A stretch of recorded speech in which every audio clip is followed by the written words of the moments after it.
Ya, Assalamualaikum warahmatullahi wabarakatuh. Perkenalkan, nama saya Raihan Baisaki Bakusmati dengan NIM 2504 01 01 02 08, Prodi PJJ S1 Informatika, kelas IF 103.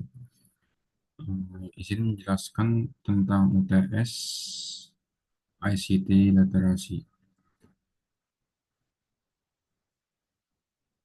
Jadi, untuk yang pertama, apa sih itu literasi TIK dan masyarakat 5 dari kosong? Literasi TIK adalah kemampuan dalam memahami, menggunakan, dan mengolah informasi untuk berbagai keperluan sehari-hari, dan tentunya untuk dimanfaatkan untuk dalam hidup. Sedangkan masyarakat 5.0 atau Society 5.0 ialah masyarakat yang dapat memungkinkan penggunaan terbaik dalam memanfaatkan teknologi, informasi, dan komunikasi. Dalam kata lain, masyarakat ini adalah masyarakat yang melek digital atau teknologi. Hubungannya antara keduanya adalah sudah tentu masyarakat 5.0 ini sudah seharusnya mempunyai literasi TIK atau pemahaman untuk mencerna TIK karena dalam sehari-hari sudah memanfaatkan teknologi informasi dan komunikasi di berbagai sektor. Maka dari itu, biasanya masyarakat 5.0 ini disebut dengan super smart society. Lalu nomor dua, analisa tentang 5 peran pengguna TIK dalam konteks artificial intelligence. Satu, ICT user ialah yang banyak digunakan ya. ICT user atau pengguna TIK, pengguna AI-nya, yaitu menggunakan aplikasi AI seperti ChatGPT, Gemini AI, atau AI yang lainnya. Contohnya memasukkan prompt, menggunakan AI untuk produktivitas, memahami batasan dan resiko pengguna AI. Yang kedua itu ada ICT helper sebagai pemilih informasinya. Dalam helper ini, pengguna harus mampu menilai apakah keluaran dari AI ini valid, akurat, dan relevan dan bebas bias. Tentu helper harus mempunyai literasi akan digital, data, dan pemikiran kritis yang dimana jika tidak dilakukan, AI bisa menghasilkan hallucination, informasi palsu, atau kesimpulan yang sesat. Helper di sini membantu user atau ICT user ini agar penggunaan teknologi tepat dan benar. Yang ketiga ada ICT enabler atau AI kolaboratornya. Enabler di sini memungkinkan pemanfaatan TIK untuk produktivitas dengan berkolaborasi atau kerjasama dengan AI untuk menyelesaikan tugas-tugasnya. Contohnya, menggunakan AI untuk coding, desain, riset, atau produktivitas lain yang bermanfaat, di mana meningkatkan efektivitas kerja guna teknologi. Yang keempat, ada IC Spreader. ICT Spreader ini menyebarkan teknologi atau informasi yang menghasilkan dan menyebarkan konten yang dibuat dengan bantuan AI, sehingga ICT user atau ICT pengguna lain melek dengan AI. Yang terakhir adalah ini puncak dari 5 peran pengguna TIK adalah ICT creator. Creator ini dalam AI yang dimaksud adalah pembuat AI, orang yang membangun model, membuat otomasi, atau menjaga etika atau keamanan sistem AI.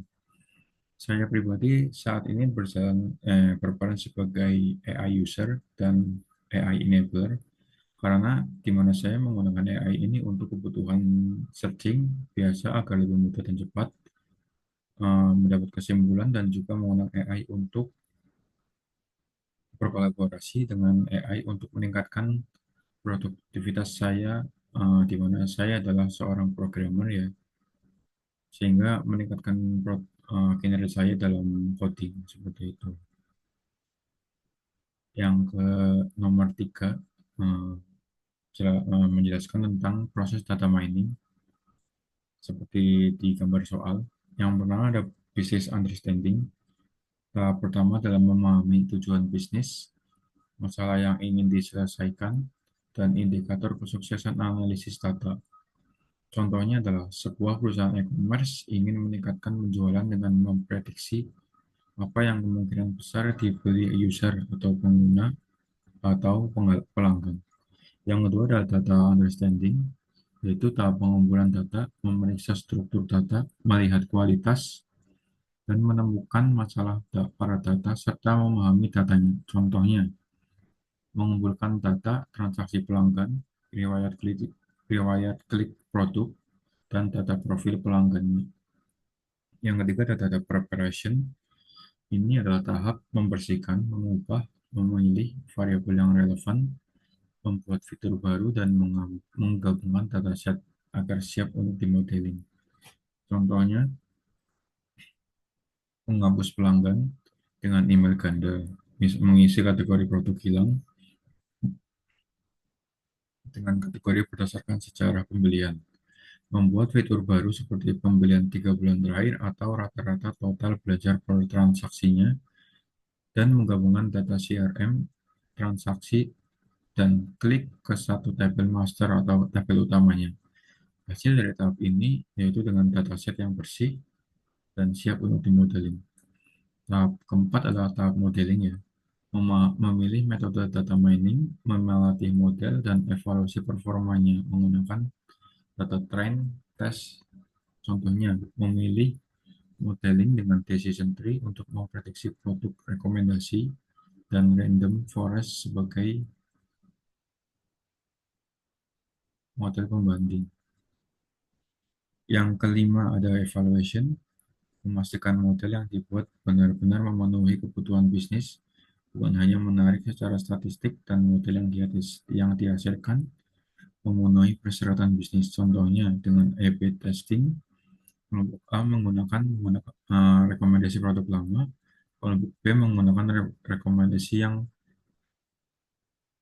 datanya baru hasil dari data mining. Yang keenam ada proses terakhir, yaitu deployment.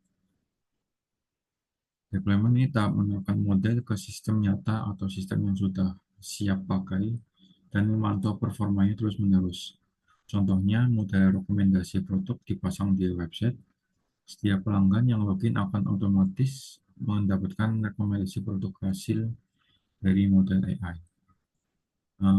Seperti itu. Sekian dari saya. Jika ada kesalahan, mohon maaf. Wassalamualaikum warahmatullahi wabarakatuh. Terima kasih.